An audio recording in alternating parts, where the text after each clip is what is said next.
All right, we are live. Welcome to today's episode, guys. Today we're going to be talking about how to greet someone like a native speaker.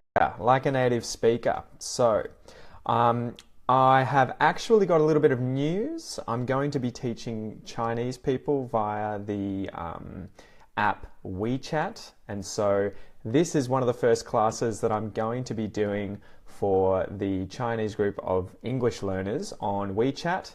And that's why I decided that I might give it a run through first with you guys. It's a Thursday night, so let's get into it. But I guess first, give me a thumbs up or a love heart, whatever you want. If you can hear me all right, just let me know that the audio is working okay. If you feel like giving the video a share, give it a share, because that'll boost it a little bit so that other people can see it right now. So I'm just going to quickly give Aussie English a share on my page just so that my parents can watch, guys. You know, you're never too old to improve your English. But also tell me where you guys are from. Where are you watching from today? I know that most of you will be in Australia, but I bet there's quite a few of you who are also overseas watching at, I don't know, some other crazy hour that isn't 7 p.m. Anyway, all right, now that we've established the audio is all good, you guys are sweet, we can get straight into the content. Today I wanted to be talking to you again, as I said at the start, about how to greet someone like a native.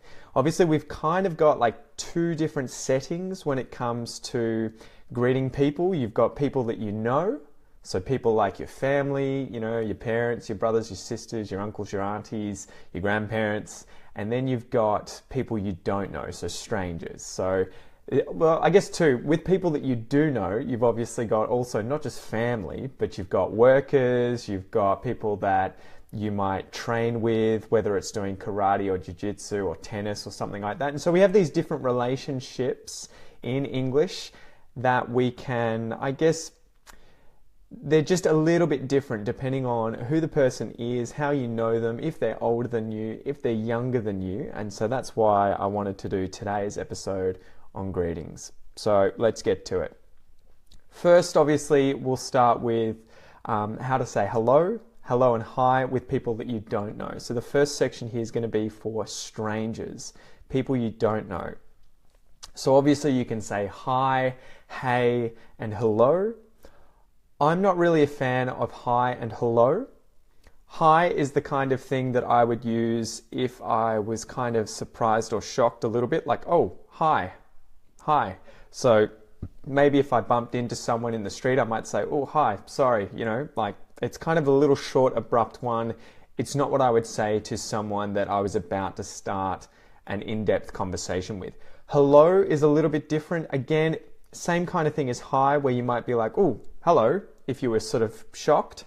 You might use this, Americans might use this, but personally, I feel like this is what I would use on the phone. If I pick up the phone and started chatting or just wanted to see who was there, whether it was a stranger or someone that I knew, I would say, hello, Peter speaking, hello. If I entered a room and I didn't know if anyone was there, so say it was a dark room at night, or I knock on a door and the door opens, and I might be like, hello, is anyone there?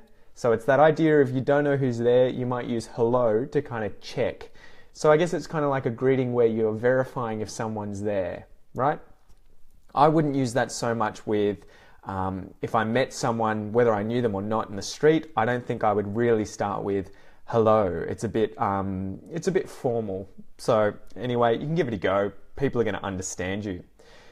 A word about g'day. G'day I would use, and g'day is the kind of phrase that only Australians use when they're greeting someone. So again, Americans, English people, South Africans, they'll all understand what g'day is. They'll know, oh, he's Australian.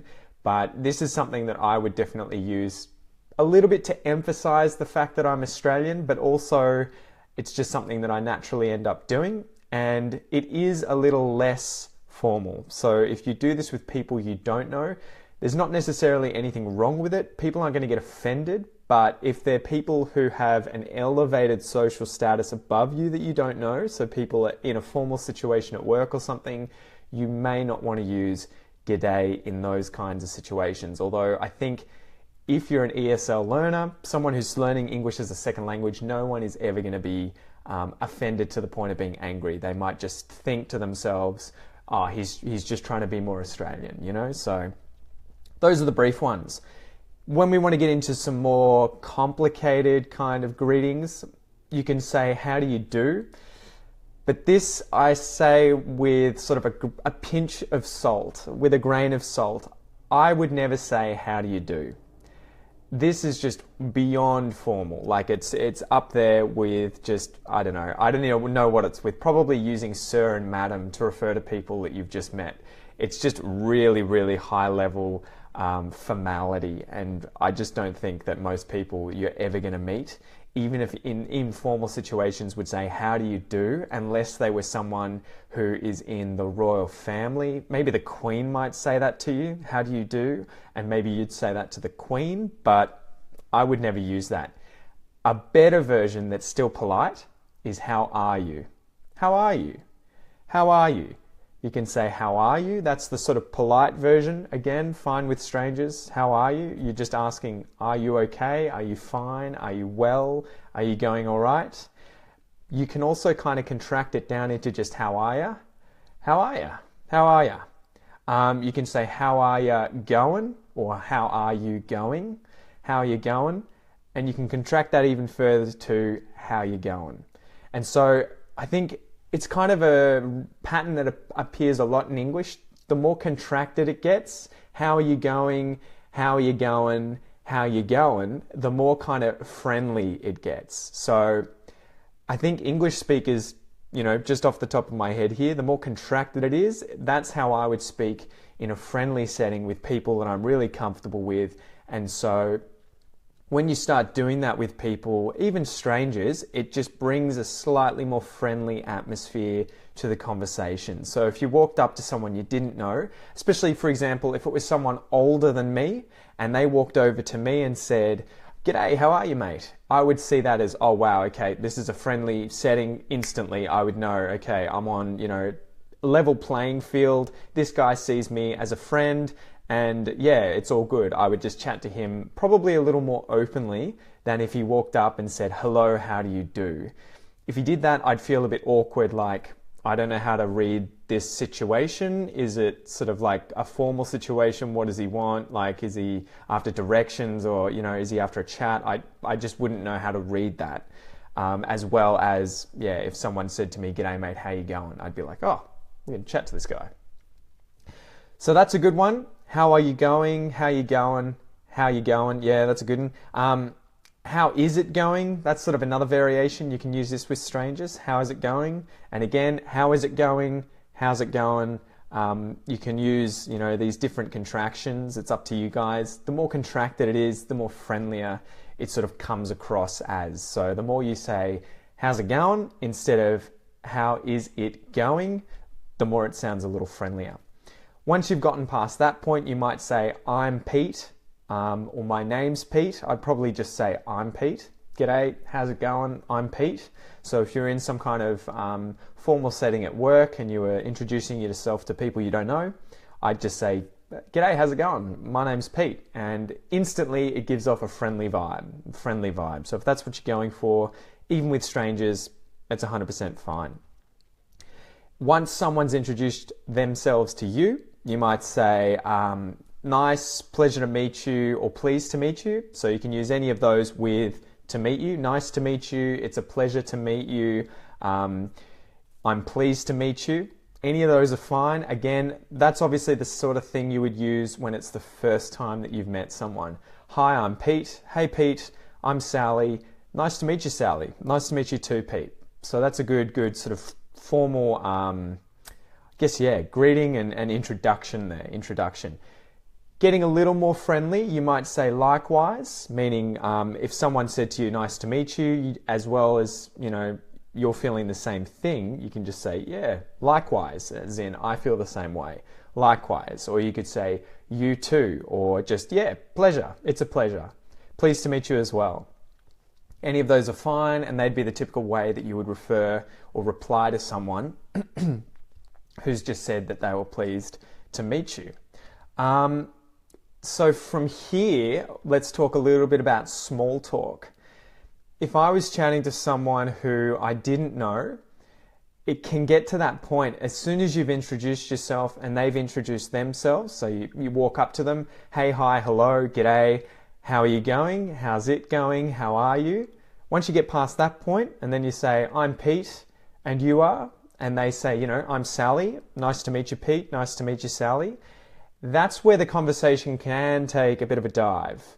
So that's that point where you need to think of a go-to question, something that you are comfortable using when speaking to someone you don't know to keep the conversation flowing, to keep it going. So this is where you get to think of things like, where are you from? Or what do you do? What do you do for work? So what's your job? Tell me about yourself. You might just say that and it sort of gives a general talk about yourself. Where are you from? What do you do for work? How did you find yourself here, or how did you get here tonight? If you were at a restaurant and you were curious about where they'd come from, it's one of those situations where you probably don't want to get too personal with questions. But yeah, you just think about this sort of stuff. Where are you from? What do you do? How did you get here tonight? Did you find it easy enough? The place? Getting here, was that easy? You might also say, how do you know X, or how do you know so-and-so? So if one person or one company or something has brought you to this place, you might say, oh, how did you end up here? More broadly, like, who did you know that brought you here? And you could also, just say, do you work for this person? How are you related to them? How do you know them? So they tend to be the good ones for formal situations with strangers. You can also make small talk about the weather, that kind of stuff. It really comes up. It just depends on you and what you guys want to do. I thought also here that I would talk a little bit about English honorifics. English honorifics. So these are things like sir and madam, miss or ms, Mr, Mrs, and then mate, buddy, and dude or man as well. So, okay. Sir is used for men in formal settings. And when you use sir, it elevates their status above you. So I would do this as a way of being polite, incredibly polite. And so I would use this as a way of being polite and elevating their status above me. If I wanted to do it with a woman, I would say madam. Madam or sir, it's exactly the same thing, and it elevates their status above me. So I would do this if I am working as a waiter and I'm serving an older gentleman usually, or an older lady, I would refer to them as sir or madam by default. And then if they ask me not to do it, I'll then just use mate, or, if they might even tell me their names. Miss and Ms is used for unmarried women.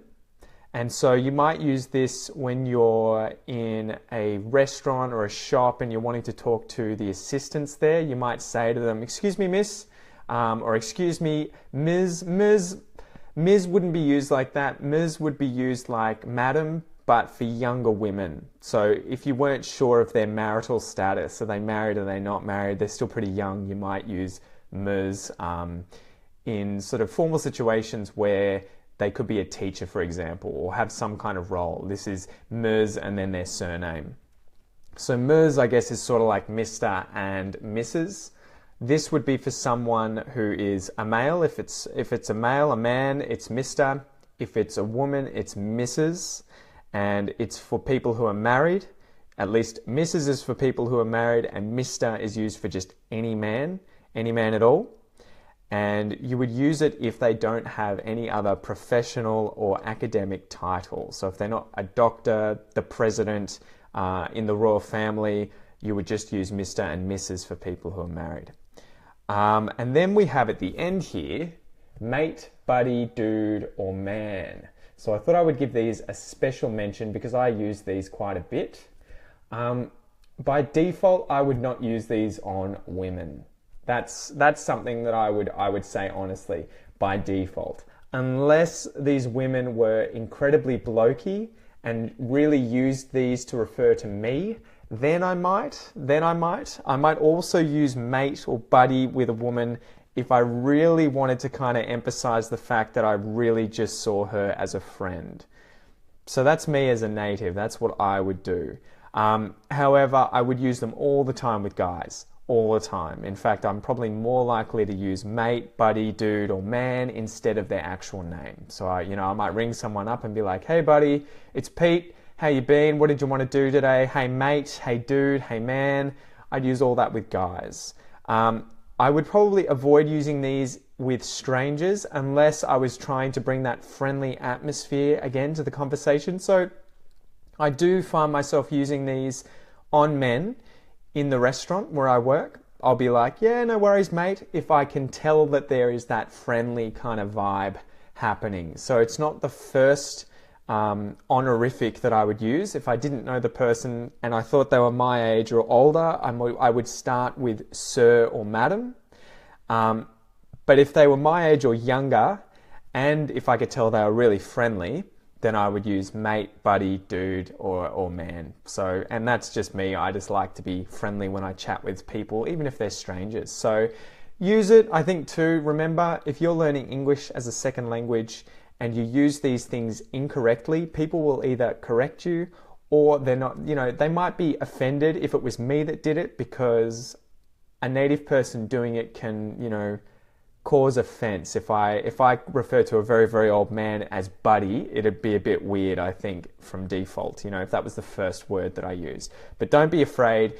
People aren't going to get offended if they can tell that you're learning English and you're just trying to be friendly. They're not going to be offended. So now let's get over to someone that you know. So if I was seeing friends or family, how would I greet them? The standard one would be hey. Hey would be the standard way that I would greet people. Then I would probably say g'day. So hey, I would say with if someone said hello to me first, I'd probably say hey if I knew them. G'day. G'day I use quite a bit as well, but I think just off the top of my head, I find myself wanting to say hey even more, especially if it's in emails or if it's in text messages or on Facebook. I'm really likely to start a conversation with hey, hey. You can also say things like what's up, or you can contract that down even further to sup. And with all of these, you can add mate on the end if it's a guy.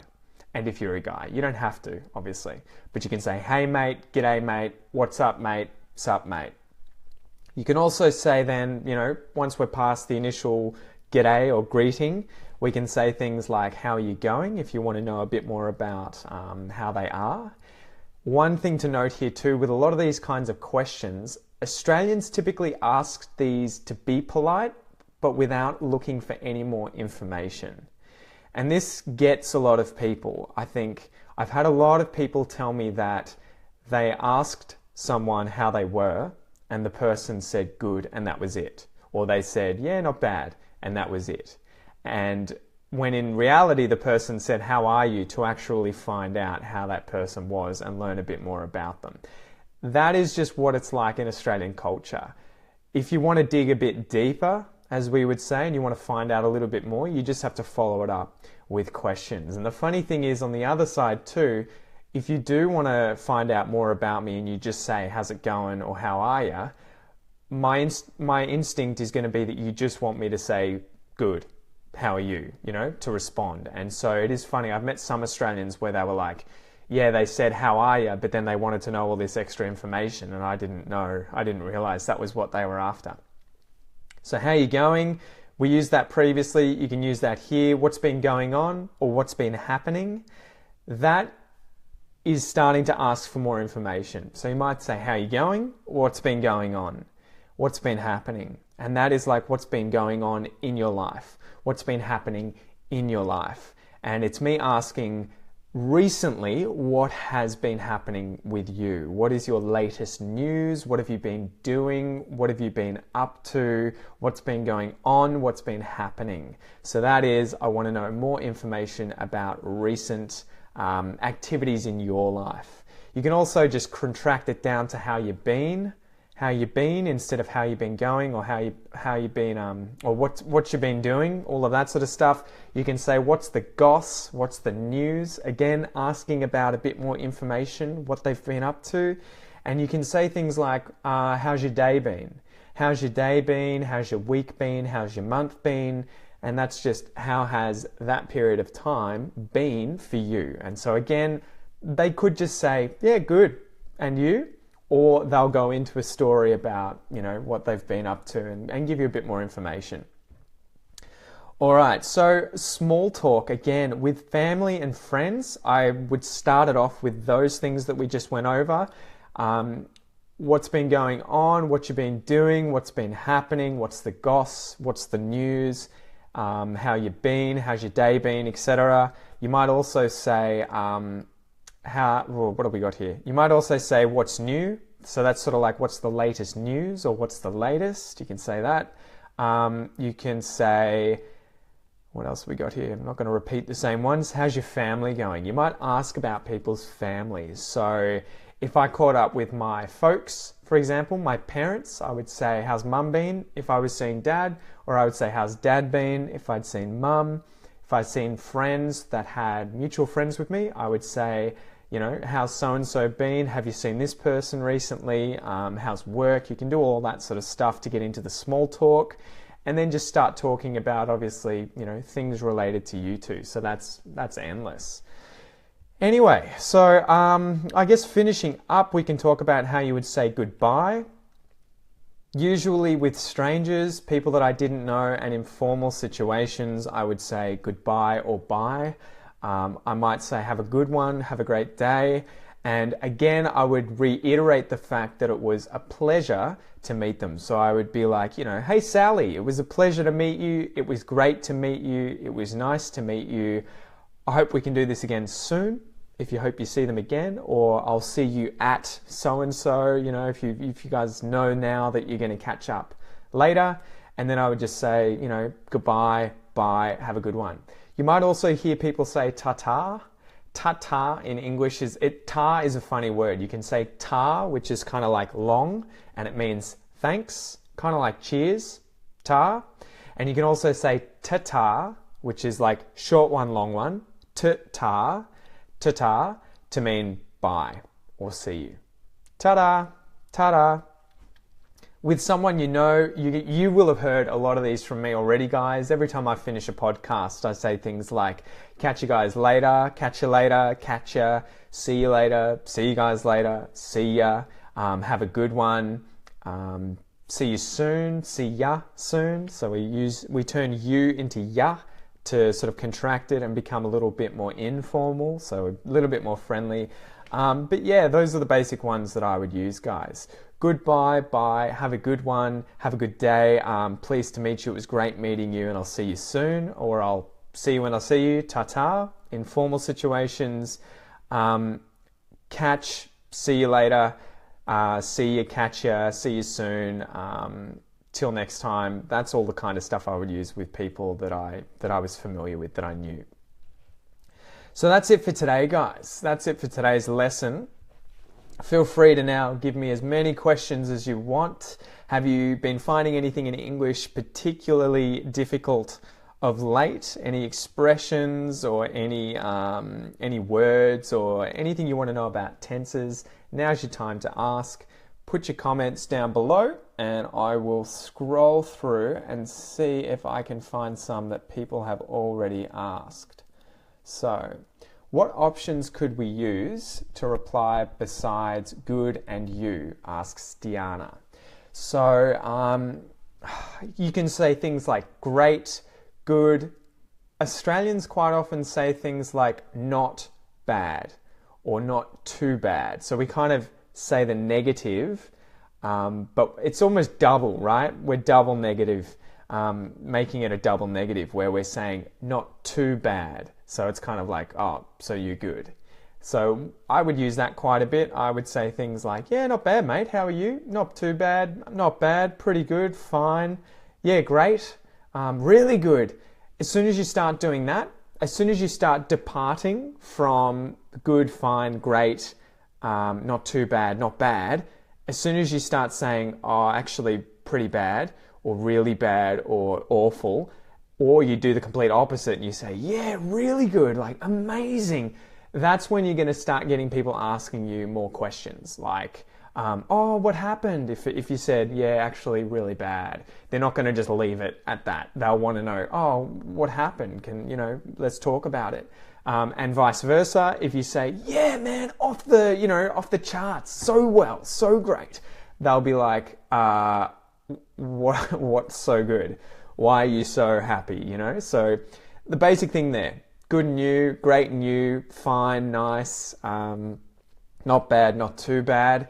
That's the standard, and typically is the response that we'll give that sort of gets no more follow-up. You'll just switch to something else.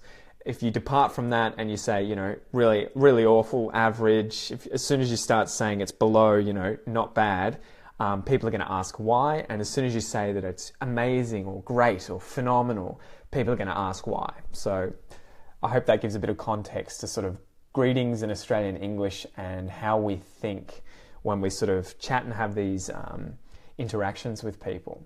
So Active Guy says, G'day from Nepal. And what's the difference between accept and expect for? Do you mean accept for or expect for? So accept means but for this, so not this thing. So everyone is here except another person. For instance, I was having a party with all of my family except my dad. And I think in this case you mean accept for, not expect for, and I could use them both interchangeably. Everyone's here except my dad, everyone's here except for my dad. It's up to you. They both mean exactly the same thing. If you expect something, it means that you think this thing is going to happen or should happen.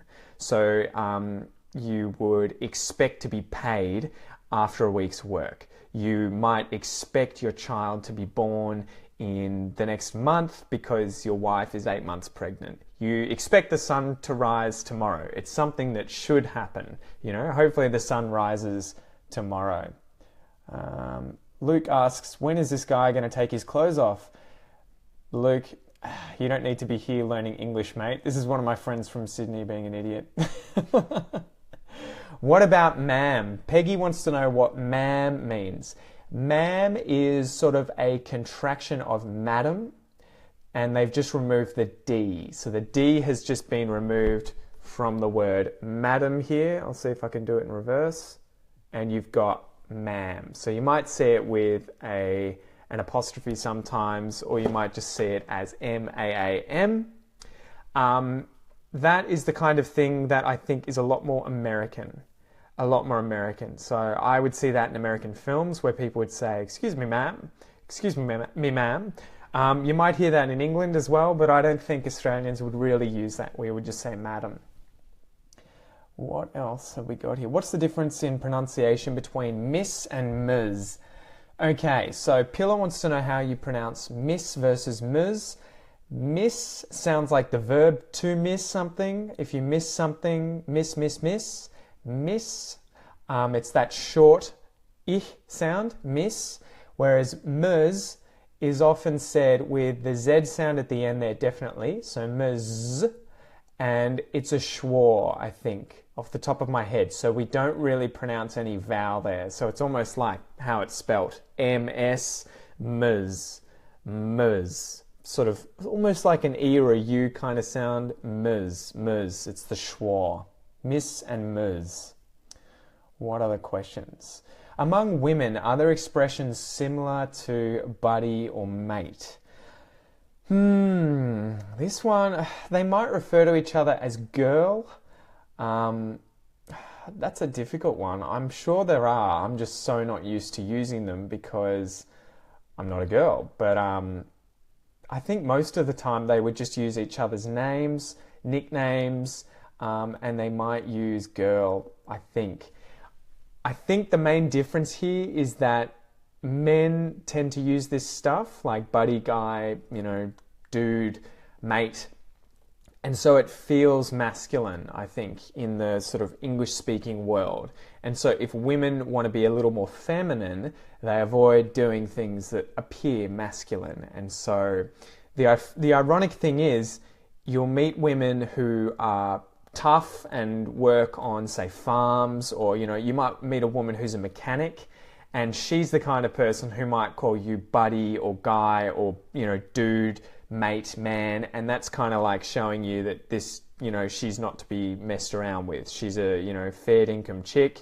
She's tough. She's just like one of the blokes. And so that's when you might hear women use that. But yeah, I'm not really sure. I'd have to have a look or ask some of my female friends, but I think they would usually just use each other's names, nicknames, and probably, girl or something like that, I would imagine. But yeah, they wouldn't say things like woman or what else am I thinking? Lady or something like that. Any of those other synonyms for woman.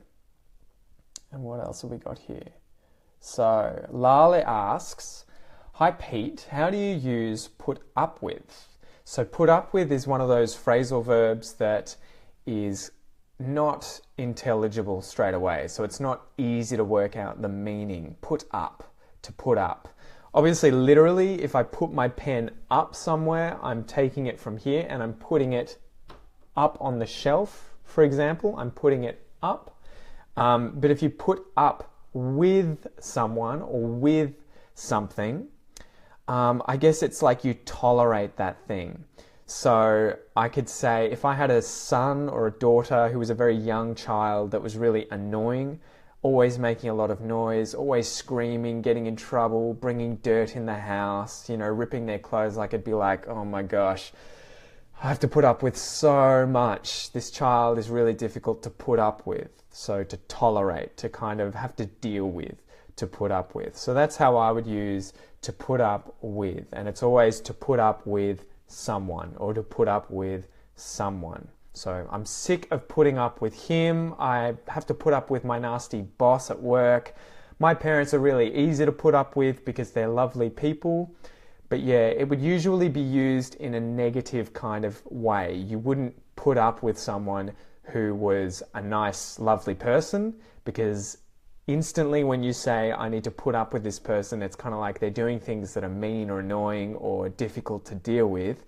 And it takes a lot of energy, so you have to tolerate them, right? To put up with. How's it going, Pete? I want to know if we can use flap T to pronounce difficulty and better. So Hugo wants to know if you can use the T flap or the flap T to pronounce difficulty and better. Difficulty, better, yeah, both of those, the T in each of those is pronounced with the T flap. So instead of saying difficult, I say difficulty. And what I'm doing there, again, a lot of you will know, what I'm doing is my tongue, instead of hitting the roof of my mouth like this and then going t, it's just flicking back or flicking forward and just touching the roof of my mouth for a second. And that's why it sounds a bit more like a D. So you'll hear difficulty, ri, it's just touching the roof of my mouth. And the same with better, it's just touching the roof of my mouth, flicking back. Better. You can see my tongue there actually. Better, ra. So I hope that makes sense. Definitely try using the T flap or the flap T when you're speaking English. I'm pretty sure this is common in England, in America. It probably depends more on your dialect in each of those countries. So for instance, you might hear people in England use the glottal stop. The glottal stop is in the throat here. Instead of them using the tongue to stop the air by going better, that kind of movement, they're using their throat to do it. And instead of saying better, they're saying better. And so it's actually at the back of the throat there that the tongue is hitting it to stop the air, and it sounds like better. So you might hear it depending on where you go, but it's common everywhere. How you know when to do this is that there's a vowel sound on one side of the T, or two T's, like in the case of better, and there's a vowel sound on the next side of the T or the two T's. So that's why you've got era, better. And the same with difficulty, even though there's an L in there, ul is a vowel sound. Ul, it's a vowel sound.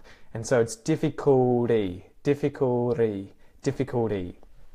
So that's how you know. If there's a vowel sound on either side, you can use the T flap. And it happens within words or between words. If a word starts with a T, actually, if a word starts with a T, you would usually say it. But if a word ends with a T and the next word starts with a vowel sound, that's when you would use the T flap. So what other questions have we got here? Hugo's got another one. Do these two sentences mean the same order of action? I ate, then he came. I had eaten before he came. Yep, I ate, then he came. So in the first sentence there, you've used the simple past, ate and came.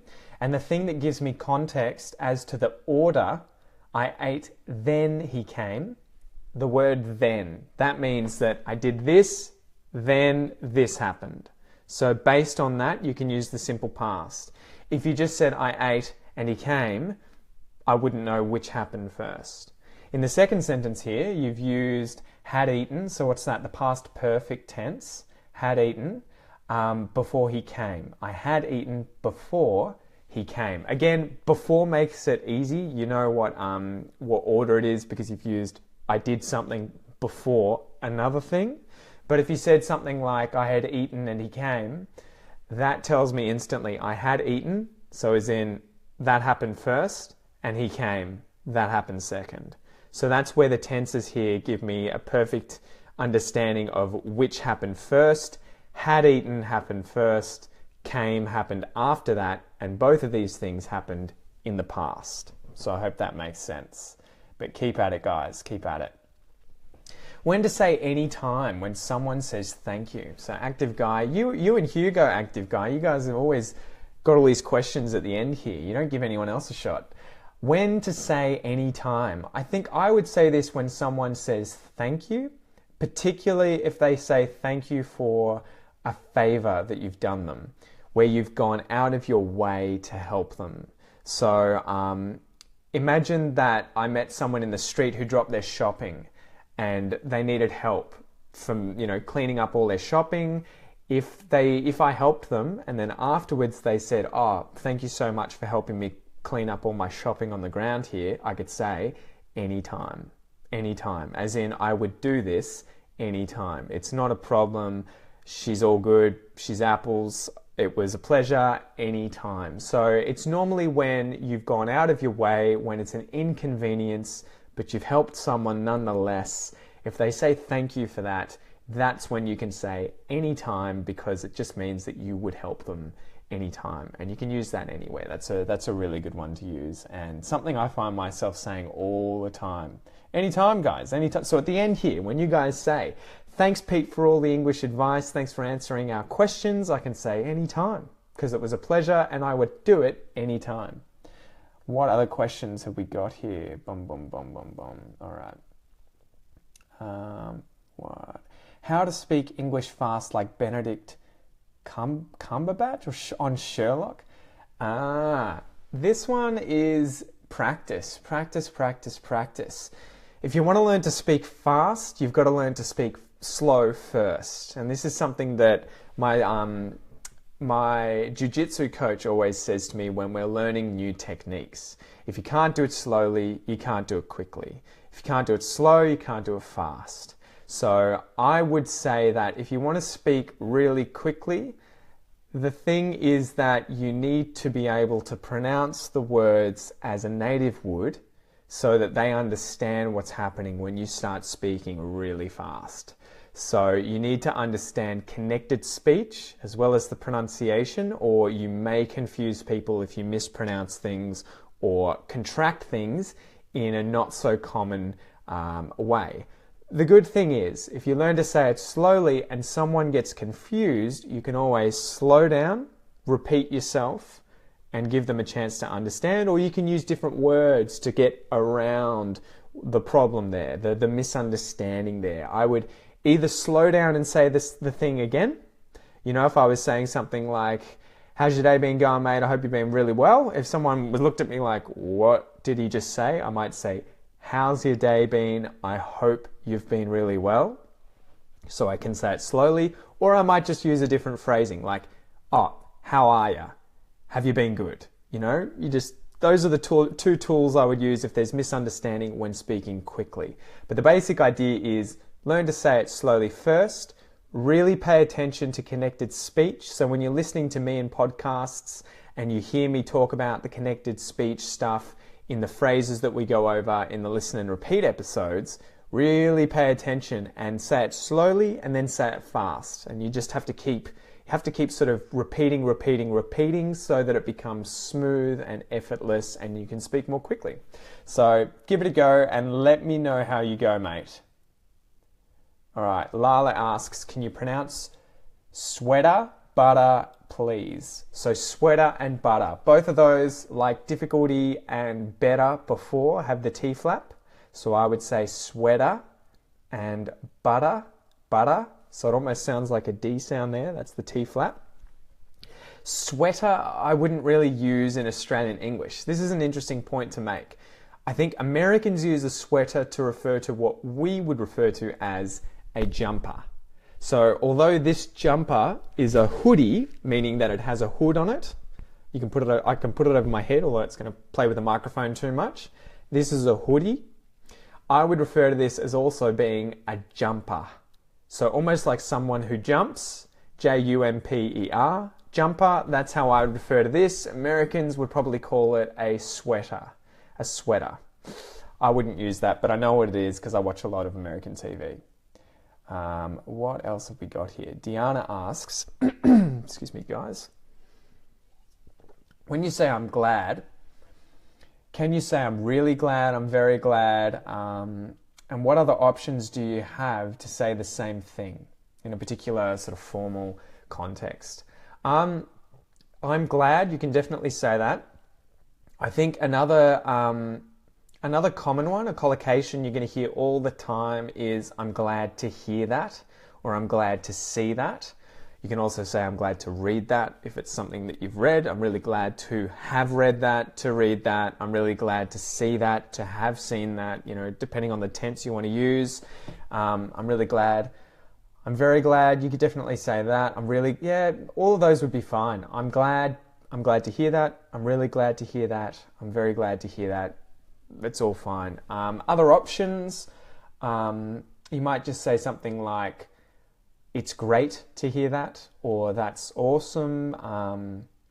Ripper, beauty, if you wanted to be a bit more Australian and use a bit of slang, you might say, oh, that's fantastic, that's phenomenal, I'm glad to hear that. So again, it's any of those adjectives that describe something as being good, awesome, brilliant, ripper, beauty.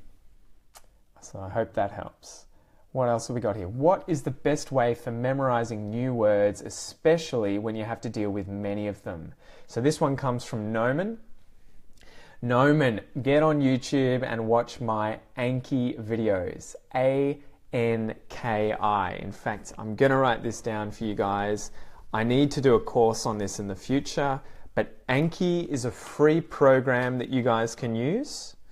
It's called A-N-K-I. You can download it onto Mac and also onto PC. It works for either computer. It's free. It's absolutely brilliant. To give you a quick sort of down low or explanation as to what it does, and I'll even show you. So we'll use the previous one from Deanna. I am something to hear, and then that.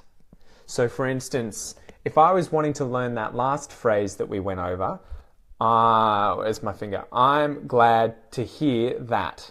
If I want to learn the word glad, because previously I didn't know what it was, I would use Anki, which is a flashcard program, meaning that you have a card on one side with a phrase that you create, that you put into the program, and then on the other side you'll have the answer. So the good thing about this is that, so you'll have this on one side, and then on the other side you would have the answer with glad in there. Forgive my bad handwriting.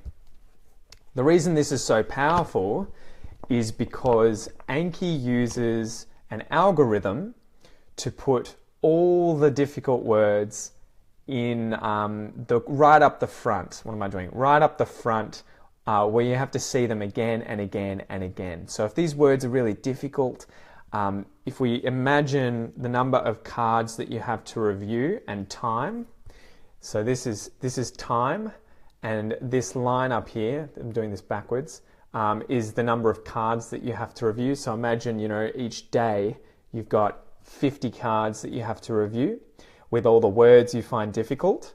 If you use Anki, the algorithm in the program puts all the hard ones here so that you have to review them more often until you learn those words, and it puts all the easy ones out here. So this might be a month away, where all the easy words are a month away and all the hard words are today, tomorrow, this week. So it's a really good program for that, because you can find any words that you want, any phrases you want, any grammatical patterns that you want, and you can put them into this program, tailor it to what you need to learn, and it'll happen so fast. It'll happen. I used it for French, and my French just went, and I was just constantly remembering really complicated words that I otherwise wouldn't have remembered. And this is the important thing, because memory is like this. If you think about learning a word, you see it once again. So imagine you see it once, this one time here,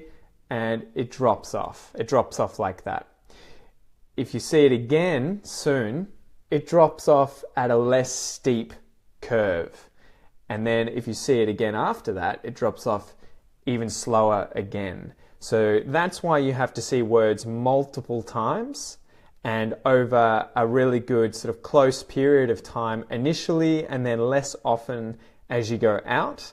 But that's why you need to learn a word more than once, because your brain is actually really efficient at forgetting everything that it doesn't need to remember. And if you don't keep seeing the thing you want to remember, your brain assumes this isn't important. So I hope that helps. Anki, check it out. It's brilliant. Why do Australians pronounce dance and chance like Americans while can't and aren't like Brits? Frankie wants to know. That's a good question. I don't know the exact answer. The interesting thing is, I think in Australia you have a split. I think it's called the trap bath split. I'm not sure why it's called the trap bath split, but I have heard that referring to this, I believe, where people in certain areas refer to dance and chance as dance and chance, and then in other places they'll say dance and chance, which is the same vowel sound as can't and aren't. So you actually have this weird thing happening in Australian English where both are present. Plant, plant, France, France, can't you wouldn't do, you would always say can't and aren't. But yeah, with words like A-N-C, E and A-N-T, you might hear ant or aren't, like plant, plant, France, France, etc. in Australia. I'm not 100% sure why that's the case, but it is a weird kind of linguistic thing that's happening in Australian English. So just learn both pronunciations. An interesting thing there for can't, we can get rid of the T on that, and you'll hear people quite often say can't, can't. And so what's happening there is my tongue is actually touching the roof of my mouth, and I'm turning the T into what we call a stop consonant. So you might have noticed that in a lot of words in English, the last consonant on the word is quite often muted. We don't really say it, like stop. I won't say stop, I say stop, or ant instead of ant, or aren't instead of aren't. The way that I'm doing that, and the same for can't and can't, I'm just touching the roof of my mouth with my tongue and stopping the air. Can't, instantly. So that's how it's happening in my mouth. And this is how we tell the difference between the negative, can't, and the positive, can. So I've had that question a few times now when I've told people, oh, just say can't as can't and can as can, no T, and they'll be like, how can you tell the difference? It's the vowel sound, it's the vowel. So the first one, can, and the second one, can't. can't, can't. And that's the same vowel sound in the first one as plan, dance, chance, it's that sound.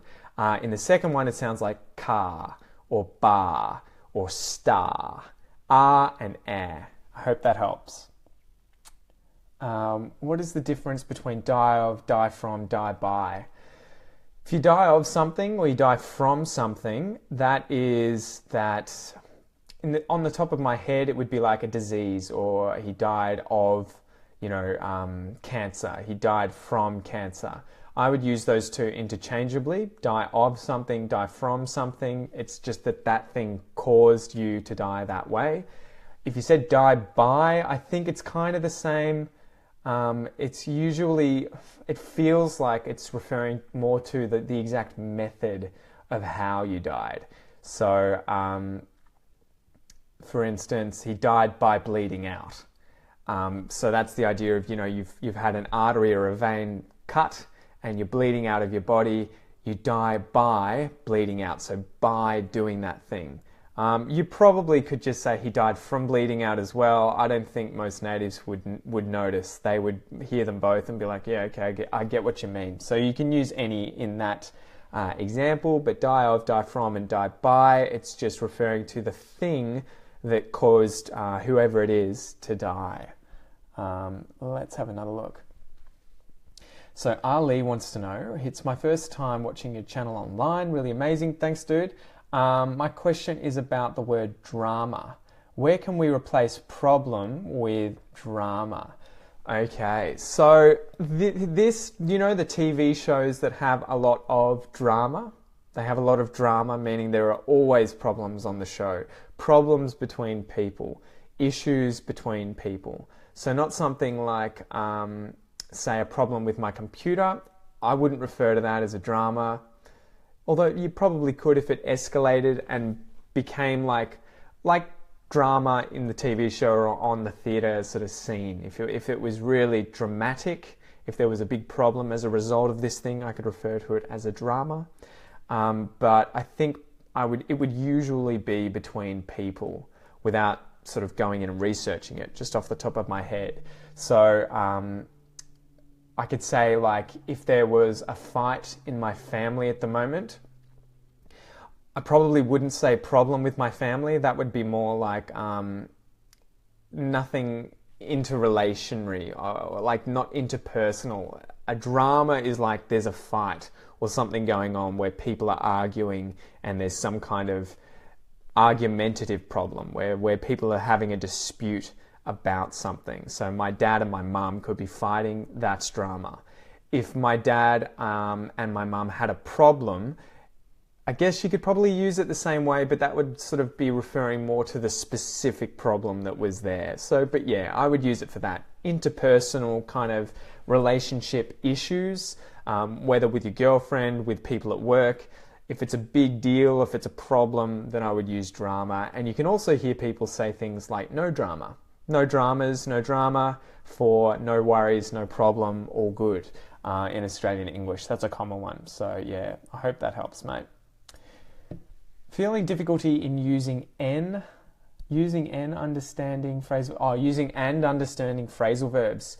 Aaron wants to know what to do to make using and understanding phrasal verbs easier. So this is literally one of those cases where you just have to get out there and start using them. I would start by also trying to focus on ones that, I guess I don't know the proper term for them without looking it up, but I would call them regular phrasal verbs where they make sense literally. So regular phrasal verbs like I go up, he comes down, we go out, they come in. I would understand what's happening with the prepositions in those cases. Why are we using up? Why are we using down? Why are we using around? Why are we using in versus out? Once you get an idea in your head of what those prepositions mean, you know that the verb is just describing how that thing is happening. So Are they walking around? Are they running around? Are they running over? Are they running up? Are they running down? Are they walking around? Are they going, coming? You can switch in and out the preposition based on the direction sort of thing that you wanted to talk about. Around, up, down, in, out. And then you can change the verb based on the way that you want to describe that movement happening. So the regular ones are really easy to learn because once you work out, there's 50 or so common verbs that go with these prepositions. I understand all these verbs. I understand these prepositions. Now I just put them together when I want to describe an action happening and how it's happening with a sort of movement as well. So like running in, running up. The difficulty comes with the irregular ones. And I know, like we went over earlier, to put up with. Ones like that are a real pain in the butt to put up with, to tolerate, and to learn. You just have to start learning them and get used to the patterns. So, you know, I have to put up with him, he's putting up with me. Once you get a better understanding of where the subject and object, you know, me and him, are placed around those phrasal verbs, it'll just come naturally. And ironically, you guys are probably going to have an easier time of learning phrasal verbs than I did, because it took me years and years and years and years and years to learn phrasal verbs without any sort of systematic approach where I tried to learn the exact, you know, what's the concept or the pattern here. I just had to learn through trial and error as a kid for a long time. So keep at it, just find a list and start using them. Like we were talking about with Anki and memory, you need to be using them as much as possible. You need to have them come to mind by seeing them, by reading them, by watching them on TV, by hearing them. You just need to have them in and around your mind a lot to begin with, and then it'll get easier as you learn the patterns and as you learn the irregular ones. So just keep at it and keep using them, mate. I hope that helps. Meryl asks, how can I know if an expression should be used in a formal, informal situation? I guess this one you need to just obviously ask someone if you're unsure. So obviously you can ask someone if you can talk to someone in an informal situation, then you know you can pretty much ask them anything with regards to expressions used in English. So just ask a friend, a family member who speaks English. I mean, you could even ask a stranger if you flat out just said, look, I'm learning English at the moment and I've just heard this expression. I really need help from a native speaker. Can you tell me what it means?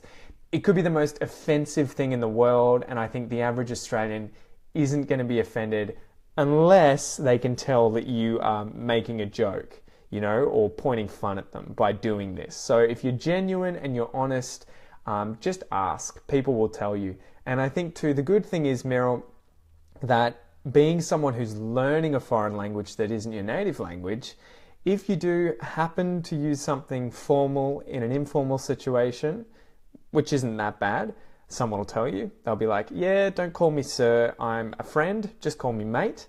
And vice versa, if you use something informally in a formal situation, so you call your boss mate, and he's like, yeah, actually better to call me sir, they'll let you know. They're not just going to fire you or, you know, suddenly get angry. They'll let you know. What else have we got here? I'm just going to check the time, guys. I'm going to have to bail after this next question because I've got a lesson. When to use the verb eat, sleep, give, and when to use past participle eaten, given after have. You would never use... So do you mean when to use the verbs eat and sleep and give and then the past participles after have? Because you would never say have, eat, have, sleep, have, give. You would always say have eaten, have given, have slept.